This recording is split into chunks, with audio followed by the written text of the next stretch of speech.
Hello everyone, welcome to Idle Coaching. My name is Krishnakant Singh Mundela, and in macroeconomics, Keynes versus classical theory, part 5, English. Today we are going to discuss about the topic, the general theory. Actually, this was an influential book written by Keynes in 1936 after the Great Depression of 1930, known as General Theory of Employment, Interest and Money. Because after Great Depression, unemployment increased, national income shrinked, prices were falling, and firms were failing. All this when happened, Keynes had analyzed that this is not natural, it is man-made calamity. And so he came out with his general theory, because machines, workers, raw materials, everything was available. But production was shrinking. Why it is so? Because people were not willing to produce at low prices, because at low cost they would suffer loss. And so they started firing workers, cutting wages, and unemployment increased. And then Keynes suggested a policy of starting public works and finance them with fiat money. Fiat money, same paper currency, but it is different from gold standards. And what is it? That we will be discussing in some other video, what is gold standard. So before coming to the national income given by Keynes, we should know all other definitions given by other economists like Dr. Marshall, Professor Pigou, Professor Fisher. Later on we will be discussing about Keynes, how he had given the very different, innovative way to express his views on national income and was being adopted by many governments including America. So let's see what Dr. Marshall has said in Principle of Economics. He said that if you are employing laborers, employing capital in a country, and with that you are producing some products or services, it's okay, we'll add all those things. And also if you are producing something outside, investing in foreign countries, then we'll be adding those things also, and then our true net annual income will come out, the revenue of the country or the national dividend. But what was the reason why this was not working? How you will calculate the total production of goods and services? At that time it was not possible to calculate the total production of goods and services. And the second thing which was being questioned by many economists was the double counting. You know that double counting? What is it? A product being counted two times. Suppose a car industry is counting car with tire, and a tire industry is counting tire. Again, there are two countings. So there was no remedy for it. Also, some kind of products are being consumed personally by the government itself. So all these were questionable. Later on, Professor Pigou came with an improved version of national income. He said that the national dividend, which is a part of the objective income of the community, including of course the income derived from the abroad, okay, but all should be measured in money. Anything which is being measured in terms of money will be calculated in the national income. So this was a very good definition by Professor Pigou, because it was avoiding the double counting, because when we will be calculating the production in terms of money, we will include car and we will exclude tire. But what about barter system? Something which is being bartered. Pigou had not given any kind of answers for this. So it was also questionable. Then Fisher came, and Fisher has said that the national dividend or income consists solely of services as received by ultimate consumers, whether from their material or from their human involvement.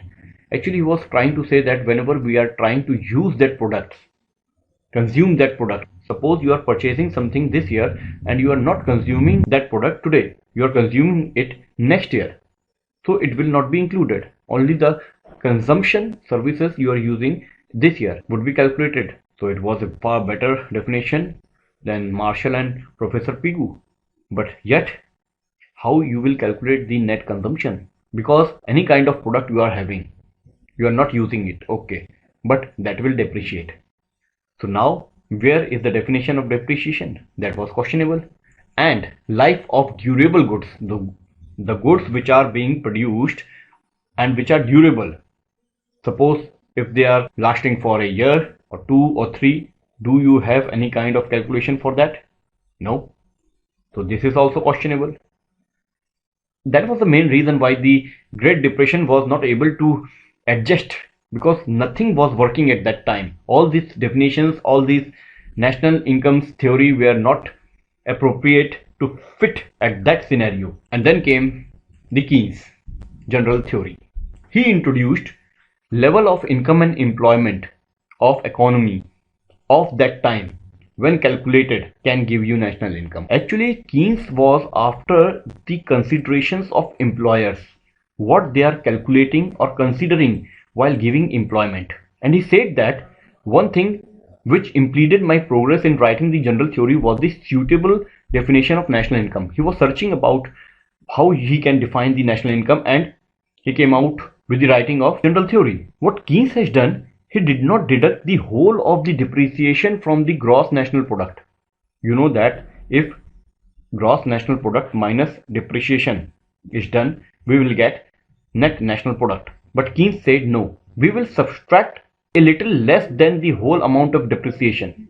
A little less. Or what is that less? That is known as user cost. So Keynes defined income in such a manner as enables him to determine employment in the community. Means he had used employment as his analysis to define national income. Or we can say that he was looking after the definition of income through which he can determine the employment. Employment was the base of his national income. So if it is gross national product and net national product, so Keynes national income comes in between this. Now we will consider what is user cost. Suppose a machine is of rupees 1000 and it gets depreciated in a year of rupees 250. So the price now of that machine is 750 after deducting the depreciation. But there is one more thing. If we are not using that machine, so it is not depreciating, but still it is losing its value day by day because of inflation also. And the second thing is if it requires the maintenance, so the maintenance is also added. Hence, if we subtract rupees 250 minus 110, then we will get 140. That means this was the amount discussed by Keynes in terms of user cost. But this user cost could be different for different firms. So if we take all the firms and all the user cost together and make an aggregate user cost and subtract it with the gross national product, then we will get the national income. If we consider gross national product as A and aggregate user cost as U, then our national income Y is A minus U equal to Y. A minus U equal to Y. In this, one more addition was there from Keynes, which is A minus U minus V equal to Y. What is V? It is a supplementary cost, a cost which cannot be avoided if you are running a production house. It will occur definitely. You cannot avoid it. For example, if there is a fire or an accident, misconduct, that is a kind of cost incurred in every company everywhere. So that should also be subtracted from this to get net income. So this net income depends on the consumption of the machines.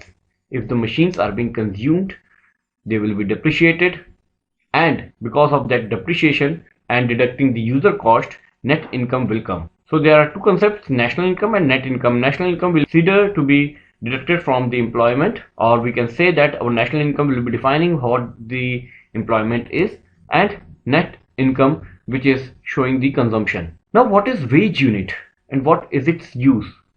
Choice of unit for the purpose of macroeconomic analysis and measurement. It is a kind of unit which is being used in macroeconomics as an analysis or the measurement. For example, there are many units such as savings, investments, consumption, income, output. All these, when taken in terms of money, known as monetary unit, okay, was unsatisfactory, because if there is a change in the price, then the money cannot depict the true picture or the true changes in all these things, which is known as economic aggregate. So employment of labor was considered the key to know the wage unit.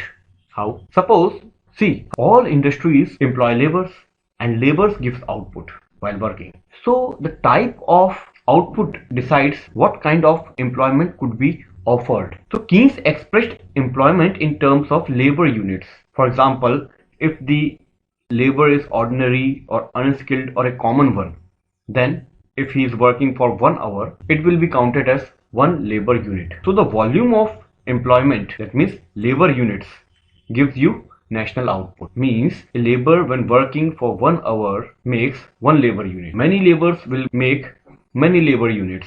All those labor units when taken in a volume known as national output. Also, he will be given a type of amount in terms of wages, and those wages when taken per hour is known as wage unit. But what happens if the workers are skilled and efficient? Then wage unit can rise. For example, for an unskilled labor, the wage unit is 1 per hour. Maybe it is 2 or 3 for the skilled one. So Keynes measured the various types of aggregative magnitudes in terms of wage units. Different standards of work with different magnitudes can be taken out in terms of wage units, and that way he was able to predict or calculate the national income. Hence Keynes had emphasized on the employment.